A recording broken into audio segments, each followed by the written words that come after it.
Hello viewers, আজকে আমি ঢেঁড়স ভাজি শাক ভাজি দেখাবো। প্রথমে ঢেঁড়স কুচিয়ে নিলাম, এরপরে শাকে একটু আলু। প্রথমে একটু তেল পেঁয়াজ দিয়ে তাতে একটু হলুদ, এবার একটু লবণ দিয়ে প্রথমে শাক ভাজি করব। একদম তেল ছাড়াই বলা চলে, অল্প তেল অল্প পেঁয়াজ দিয়ে খাবো। তো এটাকে একটু নেড়ে চেড়ে ঢেকে দিলাম, ঢাকনাটা উঠিয়ে দেখলাম সেদ্ধ হয়ে আসছে। এবার এটা আর একটু নেড়ে চেড়ে উঠিয়ে ফেললাম। আমার শাক ভাজি কমপ্লিট।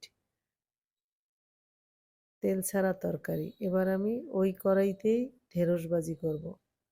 তো সেম প্রসেসে একটু তেল, একটু পেঁয়াজ, হলুদ, লবণ দিয়ে কষিয়ে তাতে ঢেঁড়স কুচানোটা দিয়ে দিলাম, দিয়ে একটু নাড়াচাড়া করে ঢেকে দিলাম। এখন দেখলাম যে সেদ্ধ হয়ে আসছে, তো আবার একটু উল্টিয়ে ভালো করে নেড়ে চেড়ে উঠিয়ে ফেললাম। বাস, আমার তেল ছাড়া ঢেঁড়স আর শাক অল্প তেলে।